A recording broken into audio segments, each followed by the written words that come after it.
Bom, gente, conforme eu havia anunciado semana passada, viria o Eugênio Eustáquio dos Santos, lá do Grupo Meimei, de Pedro Leopoldo, fazer a palestra de hoje a respeito do lançamento do livro dele, a segunda edição do livro dele, que ficou muito bonito, que é o Registros Imortais, que é o livro que nós vamos, sobre o qual nós vamos falar. Aconteceu a mesma coisa, gente.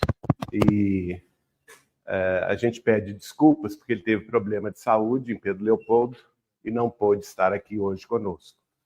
Mas eu e João Pedro, a gente vai dividir esse tempo, né, trazendo as informações sobre o Grupo Meimei, a razão pela qual Chico Xavier fundou esse grupo e o que acontecia de especial, tão especial, no Grupo Meimei de Pedro Leopoldo, que até hoje a gente fica emocionado com tudo o que sucedeu lá e que, de certa forma, se espalhou por todo o Brasil num movimento muito importante de amparo às reuniões de desobsessão que os centros espíritas normalmente têm, não é? E devem ter, se não têm, devem ter, para os trabalhos espirituais em favor dos sofredores. Então, inicialmente, nós temos esse Registros Imortais, que é o terceiro livro de uma série de 3 livros da psicofonia de Chico Xavier. Chico Xavier é muito conhecido pela psicografia, ou seja, receber os espíritos pela escrita. No Grupo Meimei, ele recebia os benfeitores espirituais no final das reuniões de desobsessão pela fala, a mediunidade de fala, que nós chamamos de mediunidade psicofônica. Foram 3 livros, os 3 primeiros organizados por Arnaldo Rocha e publicados pela Federação Espírita Brasileira. Daqui a pouco eu passo eles para vocês. E esse último, que estava perdido, que o Eugênio achou nos guardados do memorialista de Pedro Leopoldo, e Geraldo Leão. E Geraldo Leão, que não é espírita, não deu importância àqueles relatos que estavam datilografados e guardados numa caixa. E ele pensou, isso já deve ter sido publicado, e guardou isso simplesmente 60 anos. Olha só. E exatamente no dia que o Grupo Espírita Meimei completou 60 anos de existência, quer dizer, não é nada à toa, né? O Eugênio acha essa pérola lá com o Geraldo Leão e vem me mostrar na casa de Chico, todo feliz, assim, Geraldinho, olha só. Se não, Eugênio, não, vamos fazer um livro. Então, é o terceiro livro das psicofonias. Na sequência dos livros de Chico Xavier, é o 471º livro, que foi lançado há mais de 10 anos atrás, 12 anos atrás, para ser preciso, e vejam que hoje nós já temos a conta de 548 livros. Quer dizer, mesmo depois de morto, né, Chico Xavier continua trabalhando, porque o que ele deixou das suas psicografias, das suas mensagens, tem sido encontrado e tem sido trazido a público. Aqui é o lançamento, que foi no dia 2 de novembro de 2013, então tem 11 anos, né? Vai fazer 11 anos. E nós tivemos muita alegria. Como começou essa história? Essa história começou em setembro, na realidade, eu pus aqui outubro, mas a gente tem que voltar um pouquinho atrás. Quem que é essa aqui? Meimei. Essa é Meimei. Qual que é o nome dela? Alguém sabe me dizer? Marina. Frequentadores de Pedro Leopoldo. Irma de Castro Rocha. Irma de Castro Rocha, Ela era natural da cidade de Mateus Leme, aqui na região metropolitana de Belo Horizonte, e desencarnou com 23? Não, acho que é menos. Menos? 22 anos de idade. 24? Ela nasceu em 22 e cada Isso mesmo, 24 anos. Teve uma tuberculose arrasadora. Não tinha ainda o recurso da penicilina. Desencarnou muito jovem, né? Desencarnou no dia 1º de setembro de 1946. O marido dela, ateu convicto, Arnaldo Rocha, ateu, agnóstico convicto, né? Não acreditava em religião nenhuma. Ao contrário, tudo que tinha aversão à religião, mas só que ele tinha um irmão cujo apelido era Major. O irmão dele chamava-se Geraldo Benício Rocha, que era espírita, cristão, morava aqui em Belo Horizonte, realizava uma reunião na residência dele, junto com a esposa médium espírita. E, em determinado dia, no início de outubro de 1946, o Arnaldo, quase um mês depois de perder a esposa, estava andando pela madrugada na rua, pensando como que ele ia exterminar a própria vida, que a vida dele tinha acabado. A vida dele era Meimei. Meimei era o apelido que eles se davam, né? É uma palavra chinesa que significa minha querida, o meu coração, meu amor, né? Meu bem. Ela também chamava. Ela o chamava de Meimei e ele a chamava de Meimei. E imaginem vocês, recém-casado, eles ficaram pouco tempo casados e ela desencarna nessa situação. Ele queria se matar. E como não tinha coragem, ficava andando nas madrugadas de Belo Horizonte, andando a pé no centro da cidade. Na primeira ocasião, no início de outubro, ele foi à casa do irmão, porque tinha caído uma chuva torrencial e ele não queria se molhar. Não é? Ele até brincava, contava para a gente. Engraçado, né? Eu queria me matar, mas não queria me molhar na chuva. Contrassenso, né? Então ele quis fugir da chuva, bateu na porta da casa do seu irmão, Geraldo Benício Rocha. Essa descrição, gente, ele mesmo deu, está no livro que nós fizemos, Chico Xavier, Mandato de Amor. E aí, ele ficou assustado que o irmão abriu a porta e estava muita gente na casa do irmão. Era a reunião de desobsessão que eles faziam naquela época em casa. Hoje não se recomenda isso, né? E havia ali, ele conheceu uma médium italiana, dona Eni Fassanello, que, embora residente em Belo Horizonte há mais de 40 anos, não falava ainda bem o português. Ele brincava que ela falava o português macarronado. E a reunião começou, e ele achando aqui tudo uma porcaria, né? uma estultice. O irmão dele diminuiu as luzes e pediu a ele que orasse, que eles iam fazer a reunião.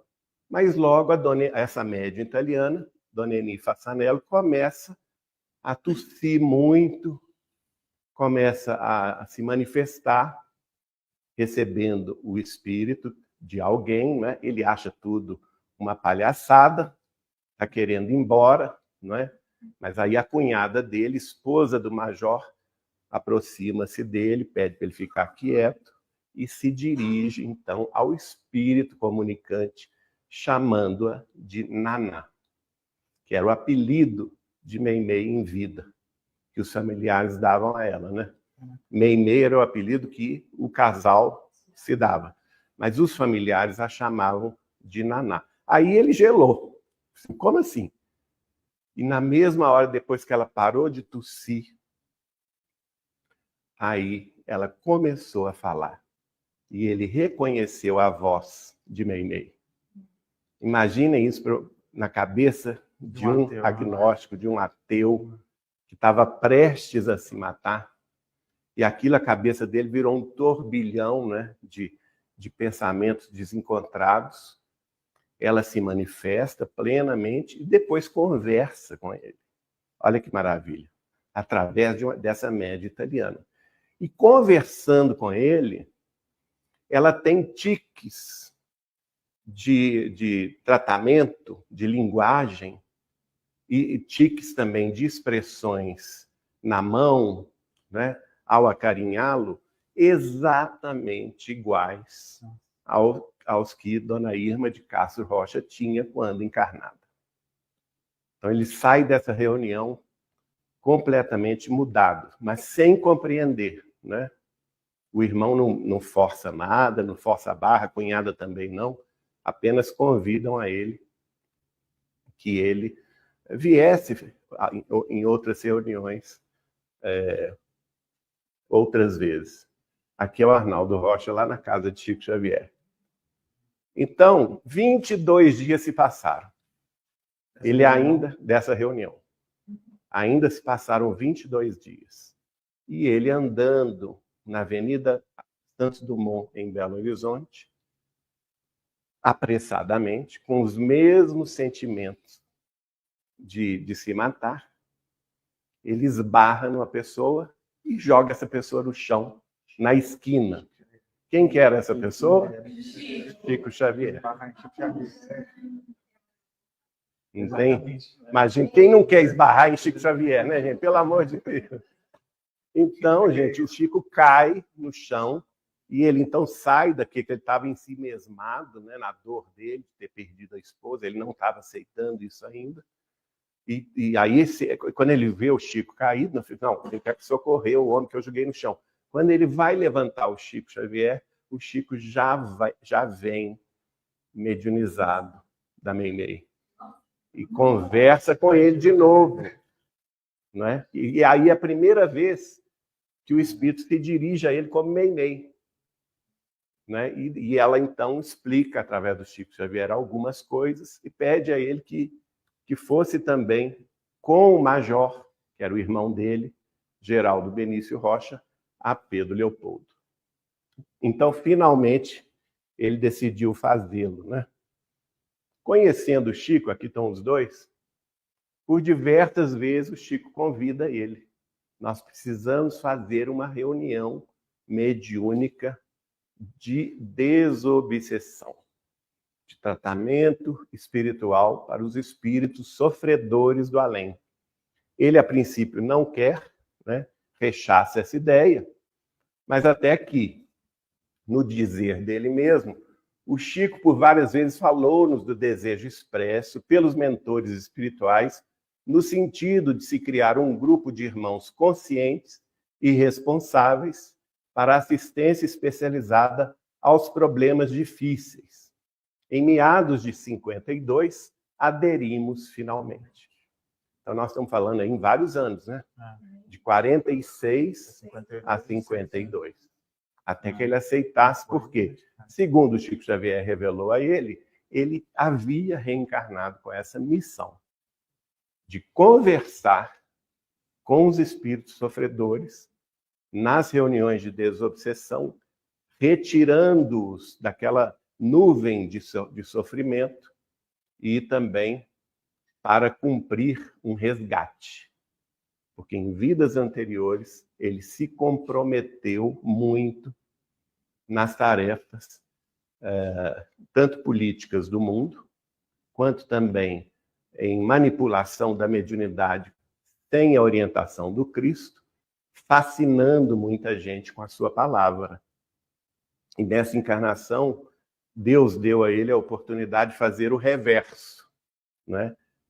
Desconstruir as cadeias de fascinação, as cadeias que nos prendem às correntes negativas e convidando esses irmãos a conhecerem o Evangelho de Jesus.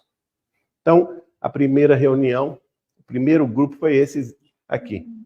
Esse era a primeira sede do grupo Meimei, em Pedro Leopoldo. Aqui o pessoal dentro da sala.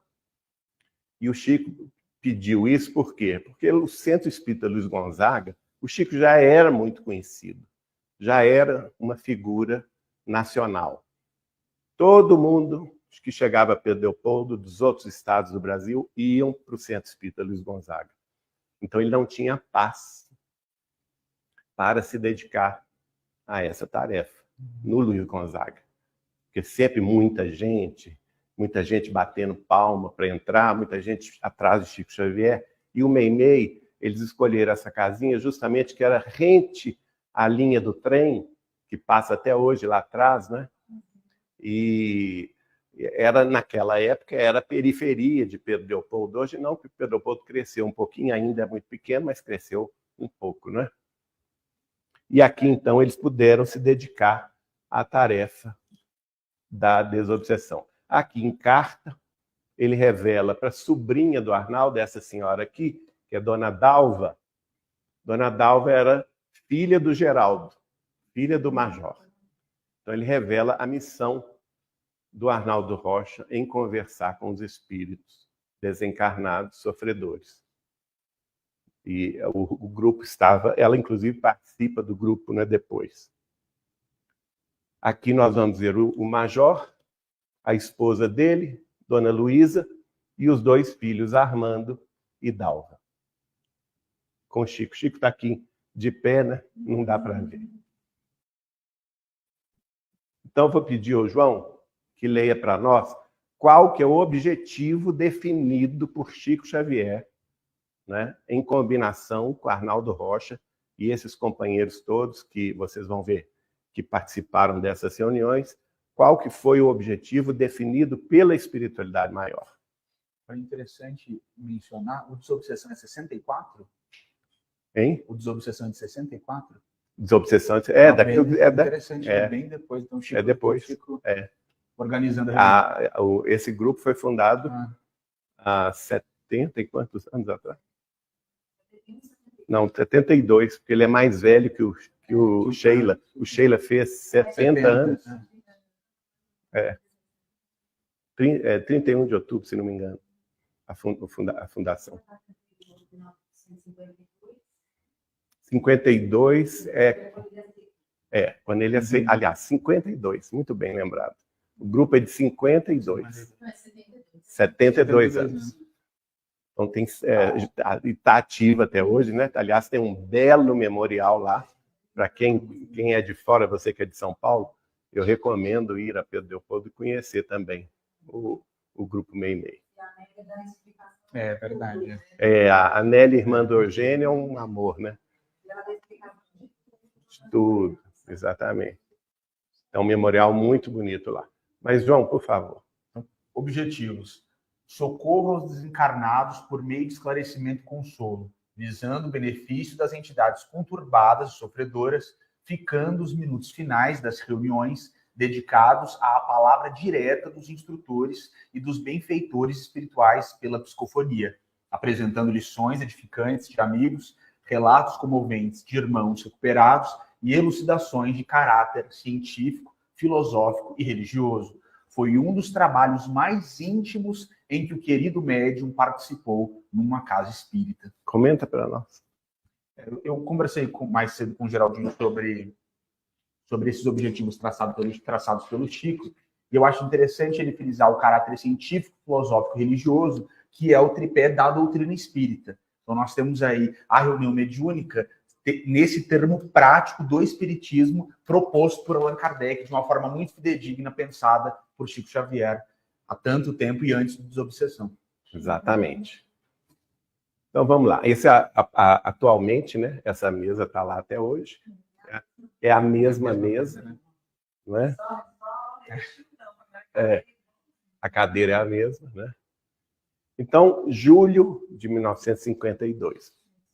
Chico Xavier, nessa época, né? E fundou.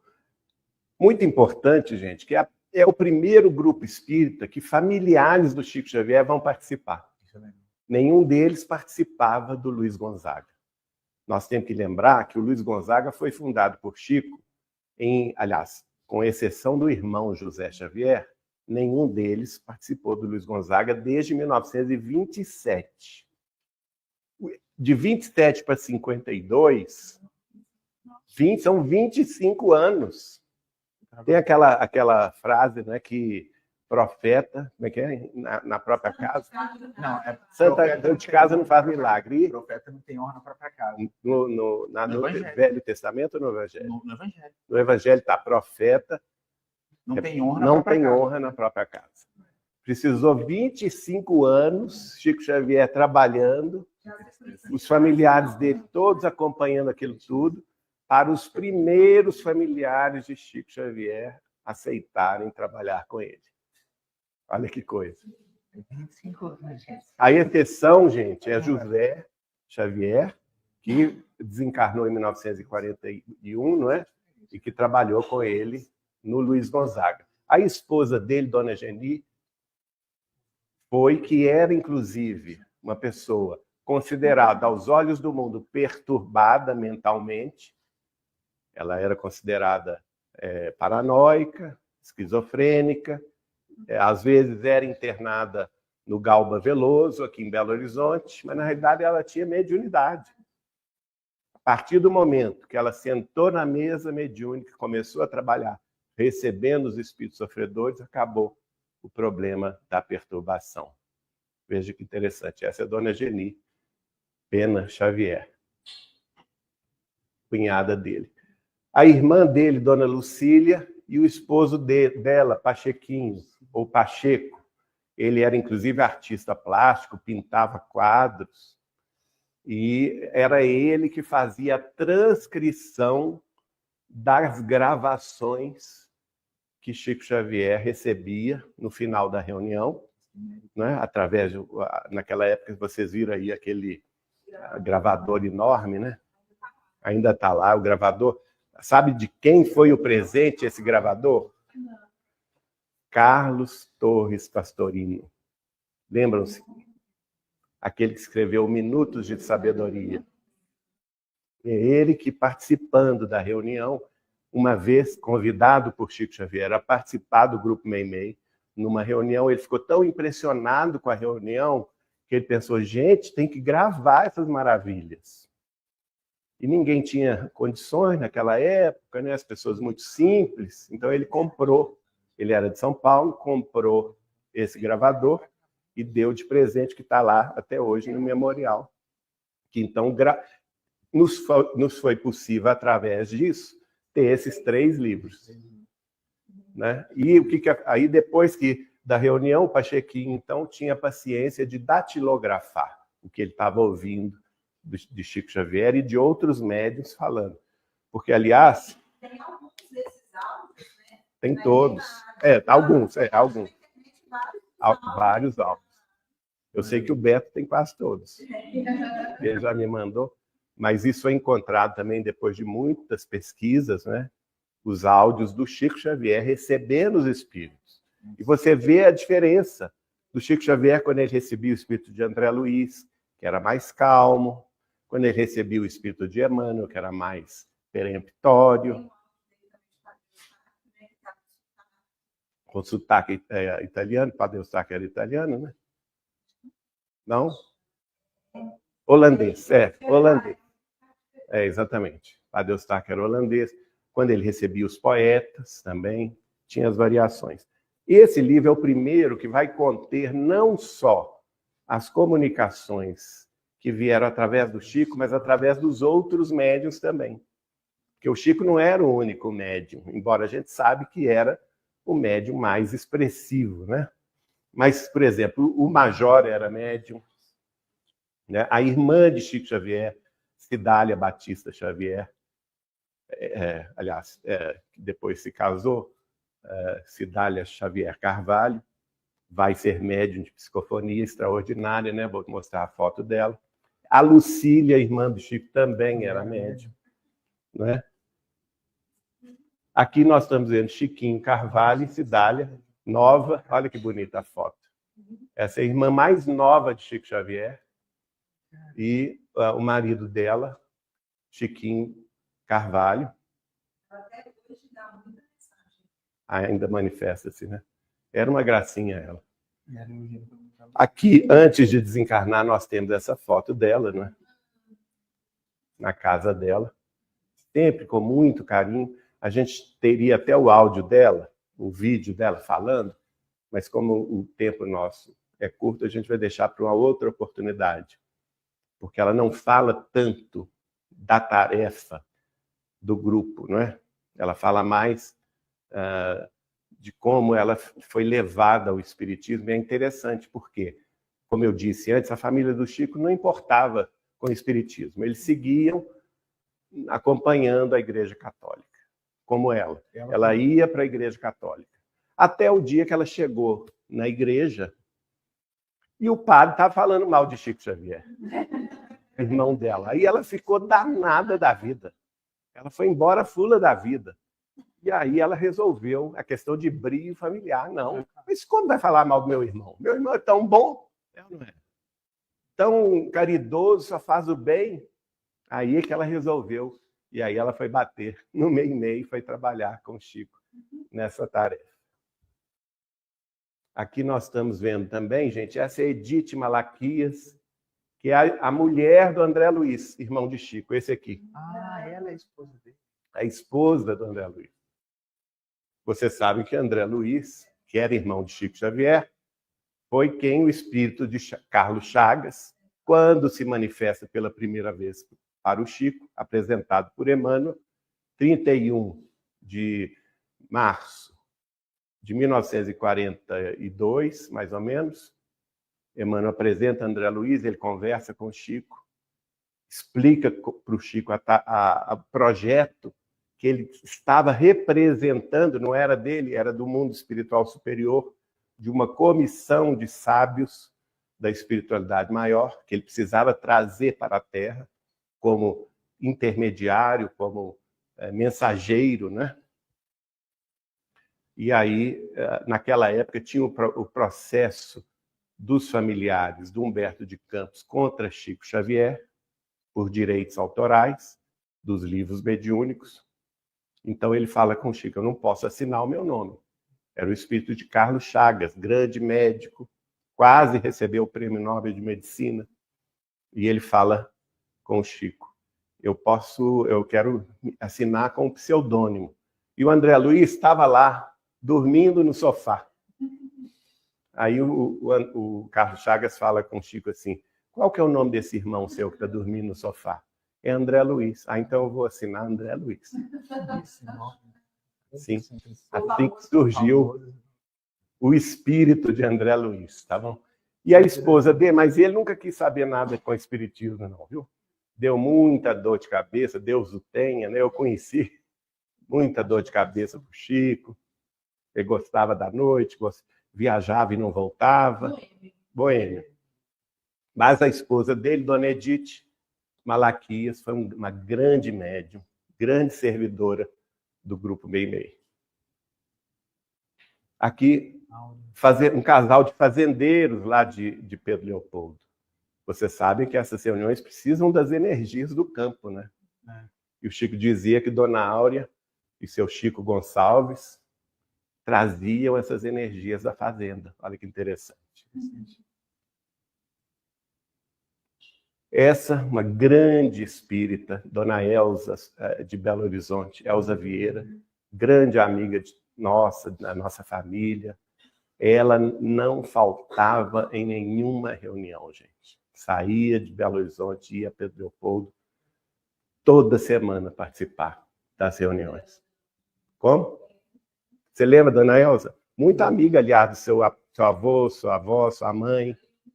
Ela ia muito na sua casa, né? Lembra dela também? Então, é isso aí. Pessoa muito bondosa. Mas muito... Agora, era difícil tirar dela um caso do Chico. Muito reservada. Não contava nada para a gente. Fazia, Elza, você precisa dar o testemunho, Elza. Ah, não, Geraldinho, não vamos mexer com isso, não. É muita coisa, deixa para lá. Mas isso é que eu acho, né? A gente tem que dar o testemunho. Né? Imagine quantas belezas ela presenciou, mas era muito humilde. Aquela pessoa que não queria conversar sobre as tarefas do Chico que ela presenciou. Mas extraordinária. Aí esse outro casal de Belo Horizonte, a Derbal e Laurinha, aqui mais foto da década de 60 ou 50, talvez. Aqui, Dona Laura Nogueira Lima. Como ela foi para a reunião. A família dela aqui de Belo Horizonte, né? A filha Cíntia, tem o filho Fernando e mais 2 outras filhas, são espíritas aqui em Belo Horizonte. Mas aqui é importante a gente ouvir o testemunho dela, porque Chico Xavier vai buscá-la em Belo Horizonte para trabalhar no grupo Meimei. Ela estava passando por uma perturbação que ela julgava mental, muito grande, ouvindo vozes, vendo os espíritos querendo matá-la, né? Espíritos com punhais, enfiavam os punhais, ela via no coração dela, você imagina. Ela não dormia, não conseguia dormir. E até que o irmão de Chico Xavier, desencarnado, José Xavier, aparece na casa dela e fala: minha filha, nós vamos te ajudar. E colocou nela um chapéu. Ela, a princípio, ficou assustada com aquilo, mas ele fala com ela: não, calma, isso é para te ajudar. E coloca nela uma proteção espiritual, que deve ser um aparelho, né? Ela interpretou como se fosse um chapéu, e dias depois o Chico vai buscá-la lá na casa dela e convidá-la para trabalhar. Vamos ver se dá para a gente ouvi-la.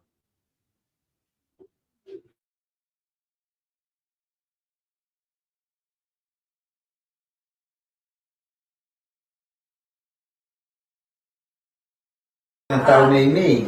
Depois Chico disse assim: Laura, eu vou lá no Sérgio Xavier domingo de manhã.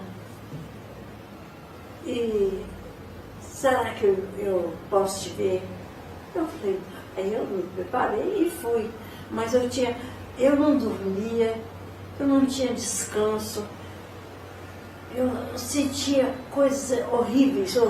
Era um processo obsessivo, né, dona? Gente querendo me matar, os espíritos apareciam para mim. Quer dizer, eu não entendia muito bem não, né? Mais ou menos.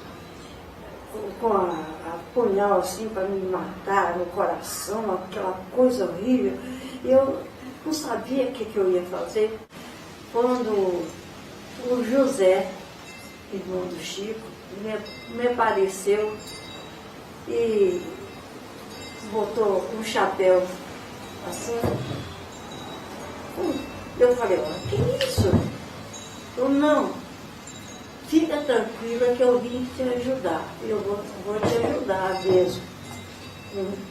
Não vai ficar impressionada de nada, que eu quero te ajudar.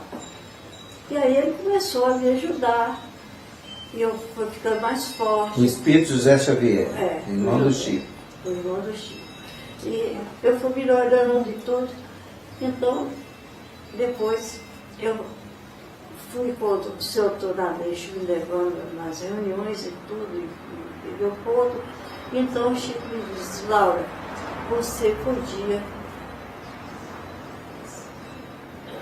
dar um jeito de vir aqui para o grupo Meimei. Você vai? Eu falei, eu vou sim.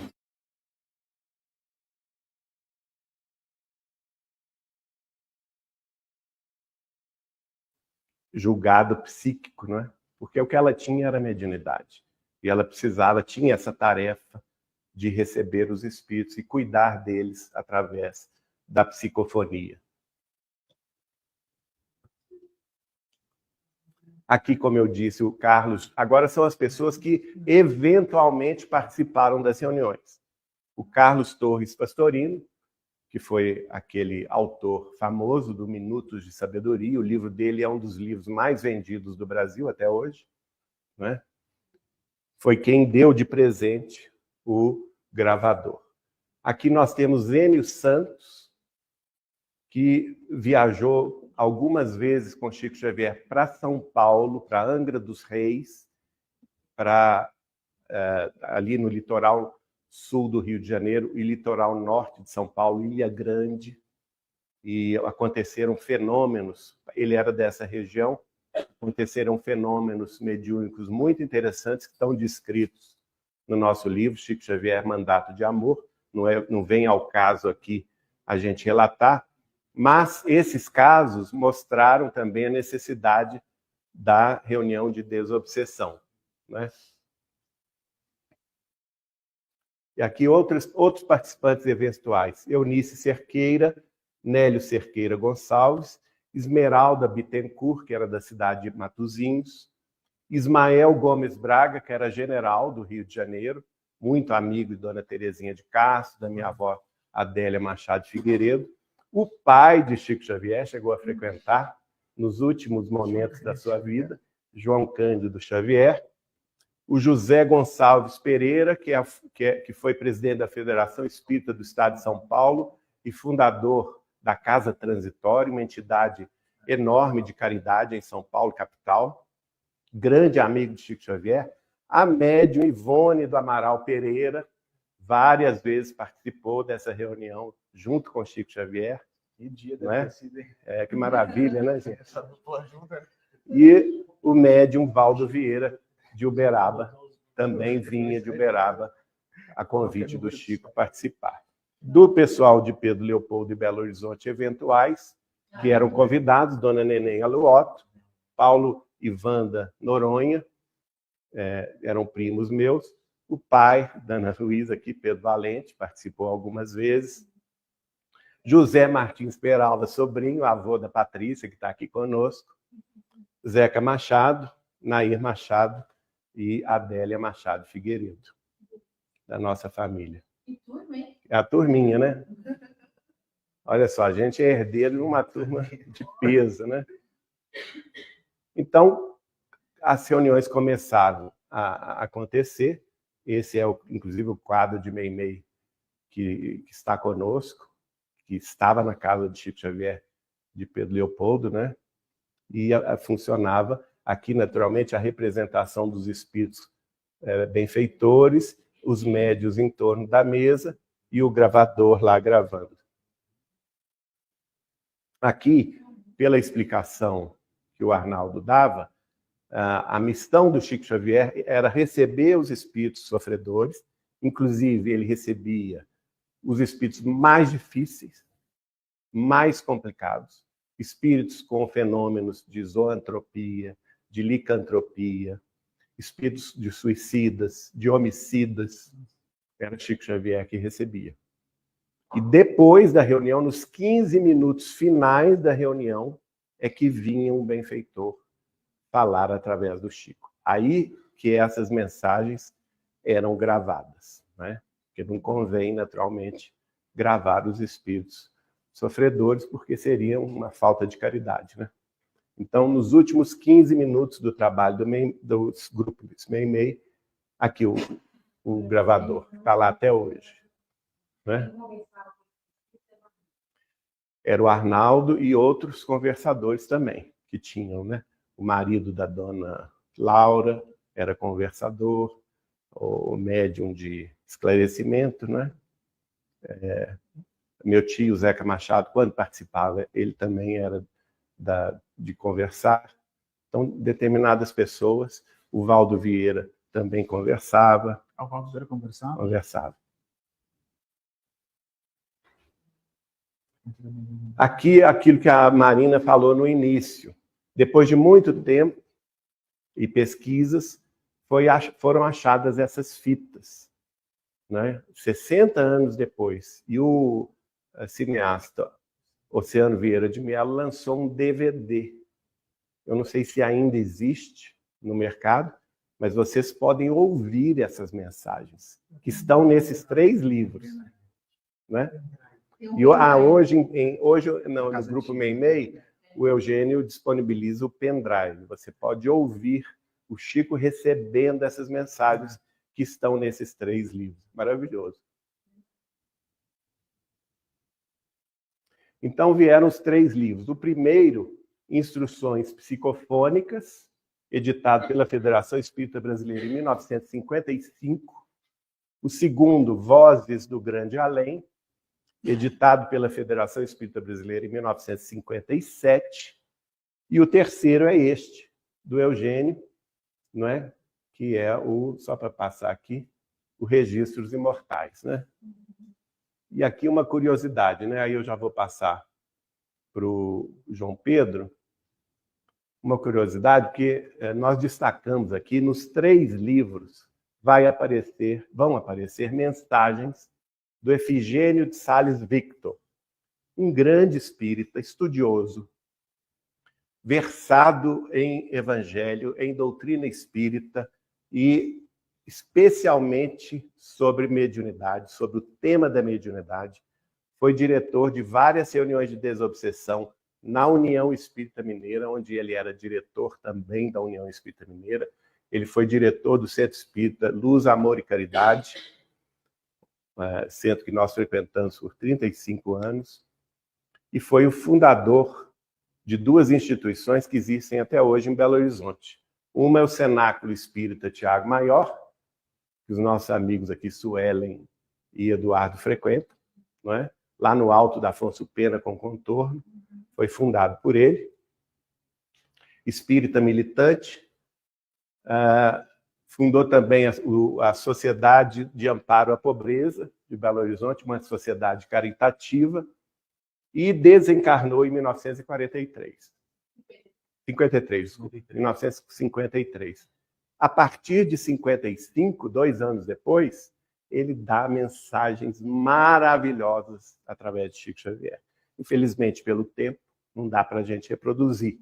Mas a gente destacou 3 trechos, um trecho de cada livro, são mensagens diferentes, mas aí já é com o João, para o João levar a reunião até o final. A primeira delas é esta aqui, Arquitetos Espirituais, que ele falou através do Chico no dia 13 de janeiro de 1955.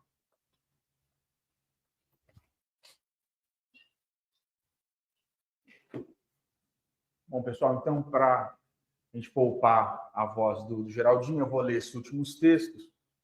Agora, só queria destacar, estava aqui conversando com ele, é interessante nós pensarmos esse conjunto de instruções elaboradas por Chico Xavier antes do livro Desobsessão.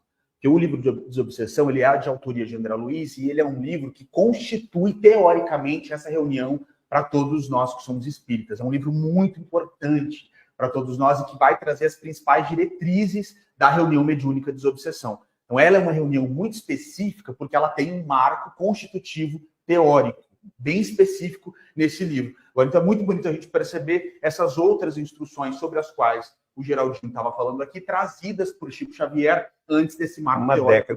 Antes desse marco teórico mais pontual. Então, vamos passar por essas mensagens. Então, reunião de 13 de janeiro de 1955. Aqui, como em toda parte, onde tenhamos uma agremiação de pessoas com fins determinados, existe na atmosfera ambiente um centro mental definido, para o qual convergem todos os pensamentos, não somente nossos, mas também daqueles que nos comungam as tarefas gerais. Isso é importante, gente, porque há a dúvida, e sempre se pergunta sobre isso, do aspecto religioso da doutrina espírita. E, inclusive, é uma pergunta que a gente recebe muito. Se o espiritismo, no final das contas, é também religião ou não? E o Kardec vai fazer um discurso belíssimo, que está descrito na Revista Espírita de 1868, em que ele vai trazer para a gente que o aspecto religioso da doutrina espírita é justamente esse, reunião de pensamentos. Então, quando as pessoas se reúnem com o mesmo pensamento, admitindo essa proteção dos espíritos superiores, nisso, nas palavras do próprio Kardec, um discurso maravilhoso que ele fez no dia de finados, nisso o espiritismo também é religião. A gente escuta muitas pessoas por aí falando que o espiritismo não tem aspecto religioso. Isso não é verdade, gente. O próprio codificador trouxe para a gente que o espiritismo tem, sim, o aspecto filosófico, o aspecto científico e também tem o aspecto religioso. Então, quando a gente percebe aqui o espírito falando em centro mental definido, nós estamos falando dessa união propositada de pensamentos com objetivo específico. E quando isso acontece, e a ciência aqui no nosso plano terrestre já fala sobre isso. Quando isso acontece,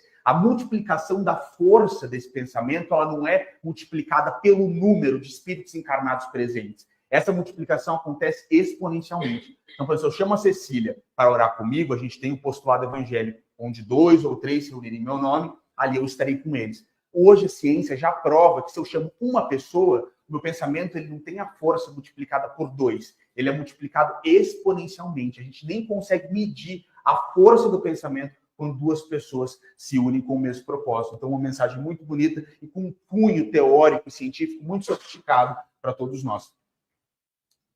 Então, reunião de 20 de setembro de 1956. Aí já é no Voz do Grande Além. No Voz do Grande Além. Então, no trato com os sofredores. A sessão mediúnica para socorro a desencarnados, padecentes, pode ser comparada a uma clínica psiquiátrica funcionando em nome da bondade de nosso Senhor Jesus Cristo. O doutrinador ou os doutrinadores são médicos e enfermeiros com obrigações muito graves para com os necessitados e pacientes que os procuram. A reunião mediúnica de desobsessão, pessoal, eu imagino que alguns eu sei que participam aqui conosco, alguns eu sei que participam lá com o Humberto. A reunião mediúnica de desobsessão, ela tem um caráter cristão muito profundo. Porque como o Emmanuel vai conversar conosco, Jesus foi o primeiro mestre da desobsessão. E nós temos momentos muito específicos na tradição evangélica, em Mateus, Marcos, Lucas e João, nos evangelhos, em que nós vemos o Cristo aparecendo e os espíritos, quando batem o olho em Jesus, imediatamente a desobsessão ocorre. Então, isso é muito importante para quem participa de reunião mediúnica entender. A desobsessão, ela acontece principalmente por intermédio do amor. Jesus sendo o amor encarnado, quando um espírito obsidiado ou obsessor via Jesus dentro da mente daquele encarnado que era obsidiado, ele se retirava imediatamente. E é por isso que quando a gente tem ali, Jesus desce do Monte Tabor, esse relato nós temos nos evangelhos, de Mateus, de Marcos e de Lucas. Jesus desce do Monte Tabor. E aí começa uma discussão ali e os discípulos não haviam conseguido performar a desobsessão. Aí o homem estava com o filho ali, mestre, eu trouxe ele para os seus discípulos, mas eles não conseguiram expulsar o demônio. Aí o termo bíblico para o espírito obsessor, não conseguiram expulsar o demônio. Jesus aparece, faz tudo ali que era necessário, expulsa, aí mais uma vez, nos termos bíblicos, expulsa o demônio, pratica a desobsessão. E aí os discípulos falam, mas por que, mestre, que a gente não conseguiu fazer a desobsessão, expulsar aí nos termos bíblicos o demônio? E aí Jesus vai falar para eles, porque falta para vocês jejum e oração. E quando a gente tem essa palavra jejum, Jesus falando sobre desobsessão e usando o termo jejum, não é, e infelizmente, a gente fala isso com muito respeito aos nossos irmãos em outras escolas cristãs que acham que o jejum de comida, e às vezes até de água, é o principal elemento para fazer a desobsessão, mas no Espiritismo a gente sabe que Jesus, quando ele fala desse jejum, ele estava se referindo ao profeta Isaías. E Isaías, quando fala sobre o jejum, vai falar de quê? De conduta moral. Esse é o verdadeiro jejum. Não falar mal das pessoas, amar o seu próximo, não ser caluniador, não ser difamador. Então, quando nós temos uma conduta moral, a gente ama mais e em amando mais, praticando esse jejum sobre o qual Jesus falou, a nossa possibilidade de performar a desobsessão é muito maior, gente. Porque na literatura que trata desse assunto, se não houver amor, nem adianta tentar expulsar um espírito, ou como as outras escolas dizem, um espírito aí ruim, um espírito perverso, não adianta tentar performar a desobsessão, porque o principal ingrediente é amor. É por isso, e mais uma vez eu falo isso com todo respeito às outras escolas cristãs, é por isso que muitas vezes nos templos religiosos cristãos de outras denominações, a gente vê ali, digamos assim, o líder religioso apanhando muito e não dando conta quando acontece uma manifestação. Porque pensa que vai gritar, sai, desse jeito, ou em outras escolas, cospe ali no demônio, faz e acontece, joga água. Não é assim, é pelo amor que isso acontece. E é por isso, Jesus sendo a manifestação absoluta e suprema do amor encarnado, é por isso que Jesus aparecia e os espíritos, imediatamente, os espíritos obsessores se retiravam. João, é interessante você falar do amor. Parece muito lá no e-mail a mentora da Nélia, que hoje ela é a principal, Diretor. quem recebe os mais endurecidos, ela pediu muito para tratar só com amor. Ela falou, gente, esse irmão agora que a gente vai receber, trata ele com muito amor, tá? Ele precisa de muito amor. E é interessante o amor e a oração. Assim, muitas vezes, né? E aí não tem qualquer caso, na hora que você está com um espírito mais endurecido, alguma coisa que você gosta, você não está querendo entender, respeitar. Na hora que você faz uma oração de verdade, de oração, ele mesmo fala assim, o que você fez comigo? O que aconteceu? Que é que o amor de Deus, de Jesus descendo, e é o antídoto para fazer desobsessão. Nossa, como médium, de acolher esse irmão nosso, né? Nossa obrigação de já ali fornecer esse amor. Porque esse acolhimento, por mais difícil que ele se apresente, apresentando para nós suas dores, suas dificuldades, esse choque do amor começa aí. Esse tratamento, né? Para que a tarefa seja. Com certeza. Quando a gente, né, fala bastante sobre o choque anímico, se o médium estiver preparado, amando, o choque anímico ele tem outro contexto.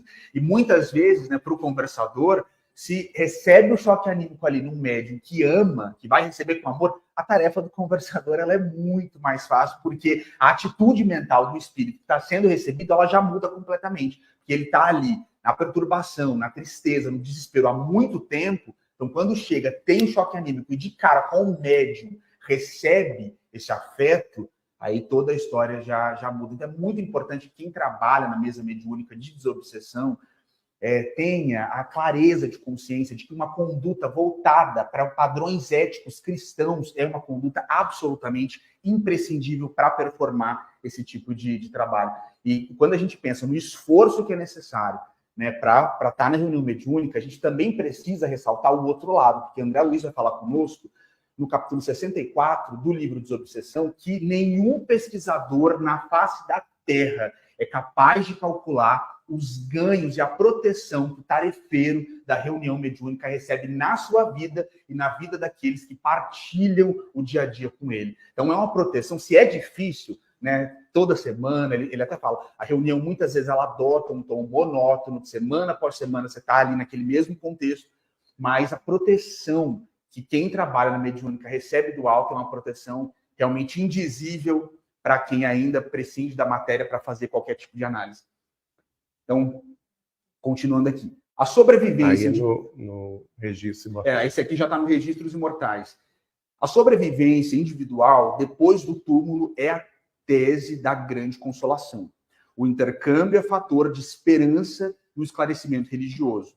A experimentação descerra novos horizontes ao labor científico. A desobsessão é o remédio substancial no alívio às condições deprimentes da humanidade.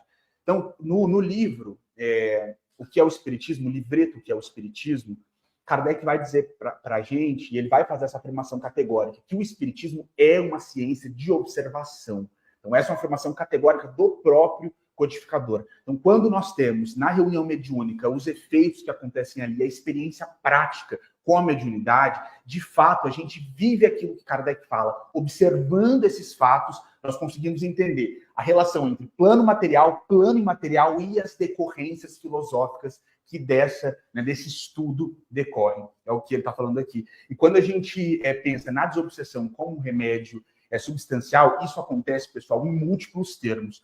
Porque o Geraldinho falou aqui, o André Luiz vai falar conosco. A reunião mediúnica é o esteio do centro espírita.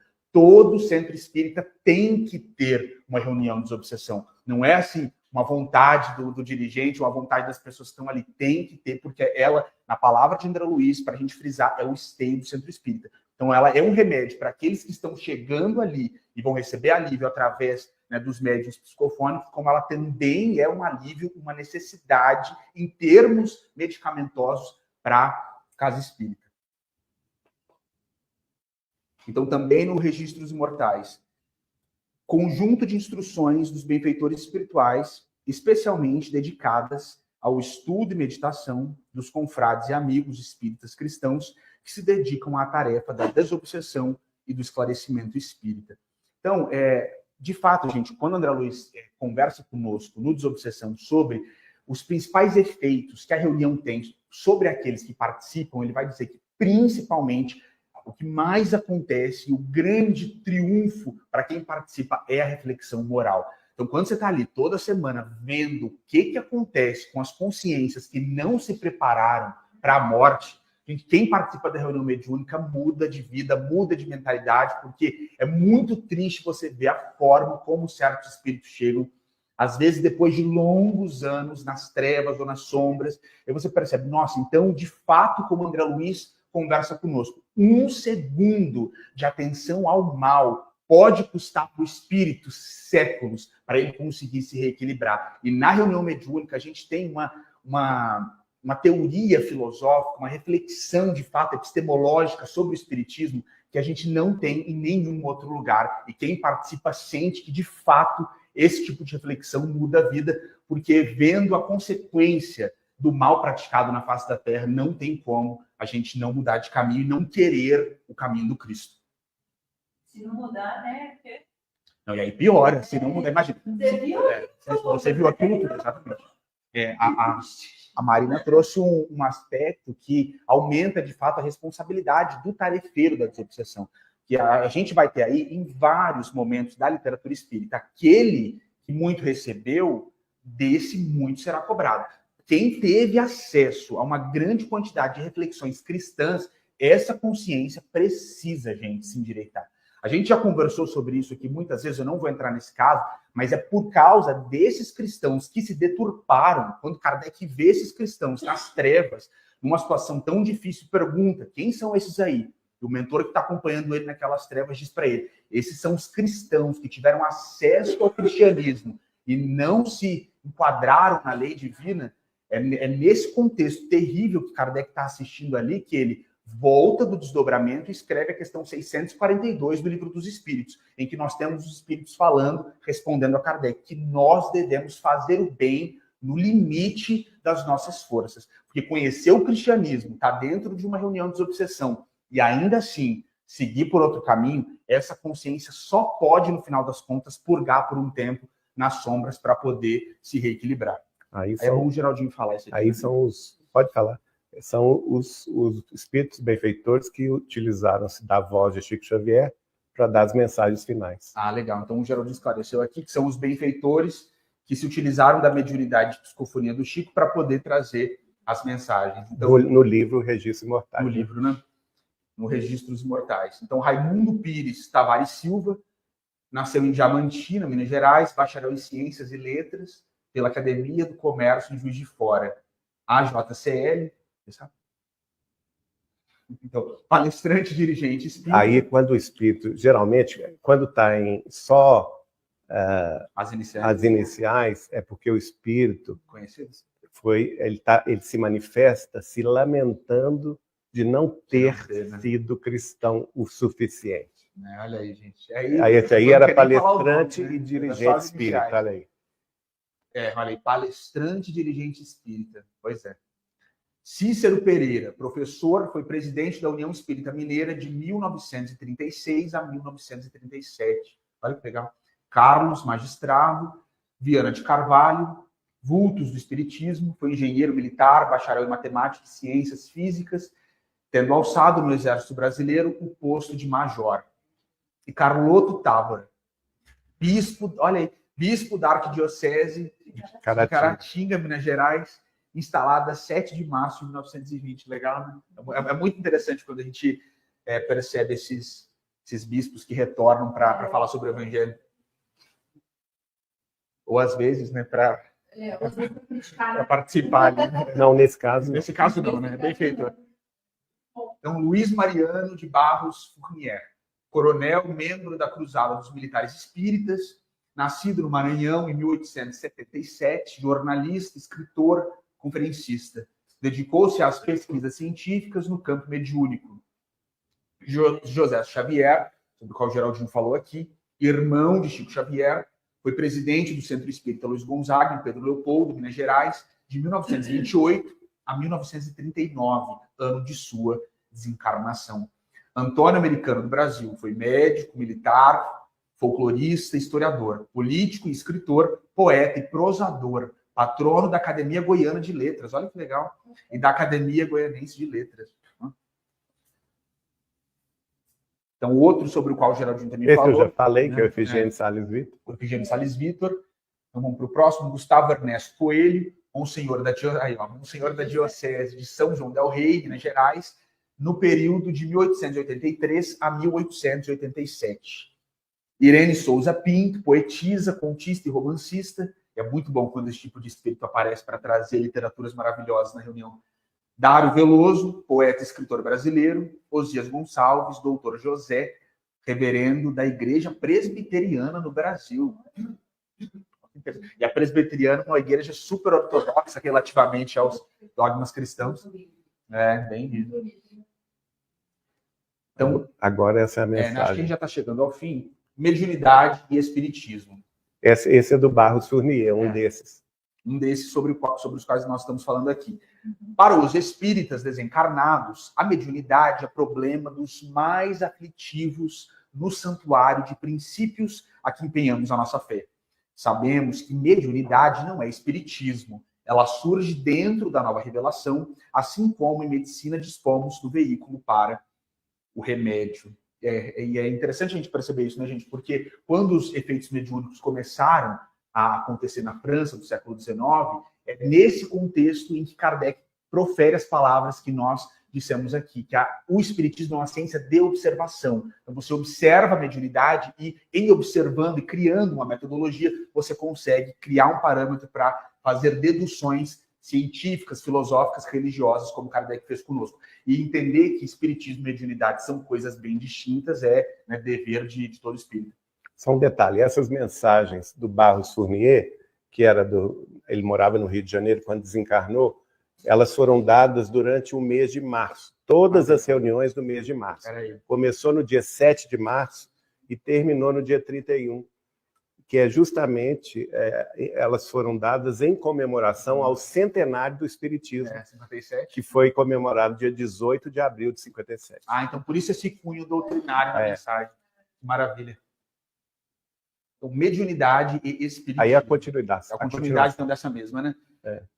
Consultamos arquivos e ficamos sabendo que há precisamente um século a esfera superior tem providenciado o renascimento de múltiplas comissões de trabalhadores que se oferecem como colaboradores voluntários, almas endividadas, criaturas que se lançam à conquista de méritos. Entretanto, em se tratando do sacrifício que devemos à causa do bem, costumam asseverar. Então, alguns pontos aqui que ele está tratando. É possível que isso seja meu, tenho receio de mistificar.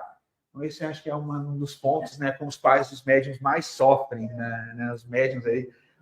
Estou em dúvida e por isso devo guardar a abstenção. É complicado isso, né, gente? Tenho medo de mentir à minha própria consciência. Não tenho certeza se me cabe agir dessa ou daquela maneira, porque não vejo bem as entidades desencarnadas. Não ouvi com clareza o espírito protetor. Como se nós, em nossa clara posição de inferioridade, estivéssemos realmente habilitados à prática do bem, e como se esse bem não fluísse da esfera superior, procurando os nossos singelos recursos de interpretação. Vê se ele continua. Continua. Raramente encontramos algum companheiro que, em cometendo essa ou aquela falta, não esteja convicto quanto ao império dos inimigos desencarnados que lhes flagelam a vida. Esse ou aquele delito é justificado com a presença do obsessor. Essa ou aquela omissão no dever a cumprir é imputada à atuação de espíritos infelizes. É imprescindível acordar os companheiros da mediunidade para a obra do bem incondicional, a fim de que não estejamos mobilizando a ação dos instrutores do alto, abnegados e vigilantes na renúncia e na caridade em benefício do mundo. Aí termina. E aí termina. Espiritismo é bênção do Criador, mediunidade é trabalho da criatura.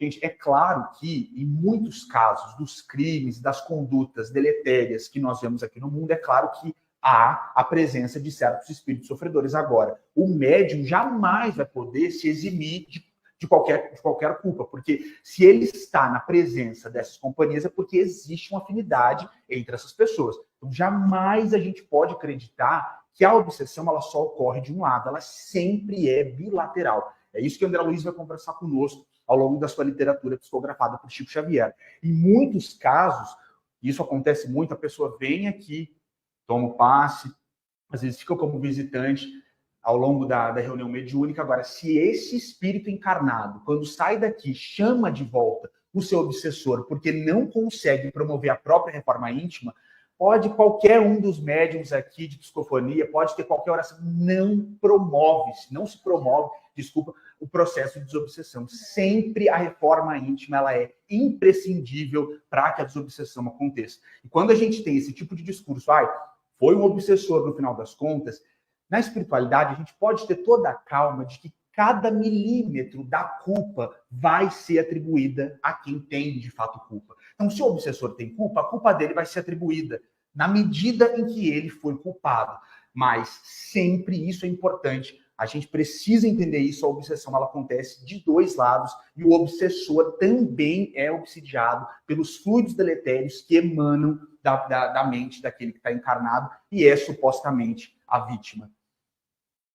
Agora tem uma última mensagem. Tem um negócio aqui, né? Essa aí. Para aqui, né? Aí tem mais 3. Então, não tínhamos o evangelho na alma. Não tínhamos o evangelho na alma. Tínhamos a doutrina na cabeça. O espírito cheio de pretensão, de sabedoria, mas a alma como um alforje vazio. É o que a gente comentou, né, gente? A doutrina espírita, ela é um grande tesouro nas nossas vidas. Todavia, o espírita, ele precisa considerar que o evangelho, como Emmanuel diz, é o mapa do tesouro.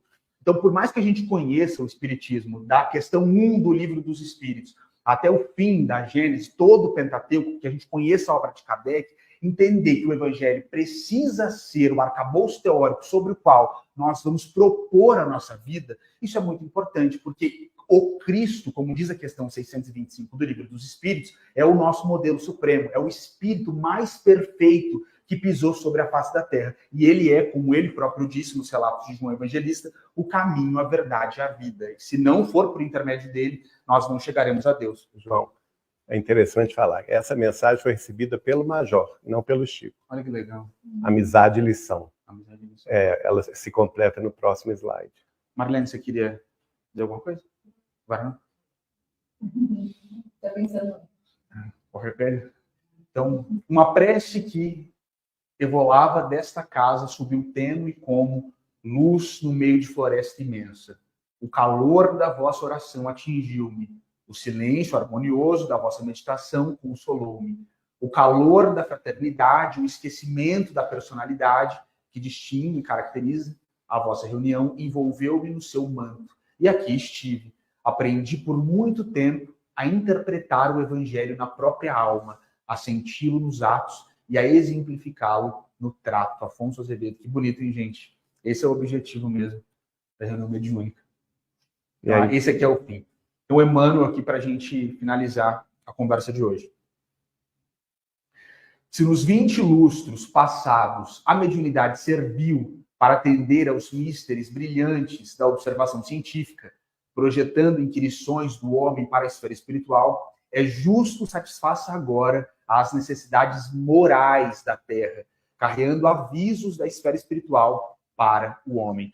E isso, gente, a gente tem com o próprio Kardec, no final da codificação, de fato, a mediunidade ela vai caminhar cada vez mais para a intelectualidade em detrimento de uma mediunidade que se manifesta de forma material. Então, essas grandes reuniões de efeitos físicos que nós tivemos muito no passado, reuniões de cura, esse não é o futuro da humanidade, porque o corpo físico está prestes a ser desvendado pela ciência. Agora, o nosso espírito, a nossa alma encarnada, isso a gente ainda tem um longo caminho pela frente. Então, utilizarmos todos da mediunidade para trazer do alto aquilo que de fato purifica as nossas consciências, esse é o propósito da mediunidade do porvir aqui no planeta Terra.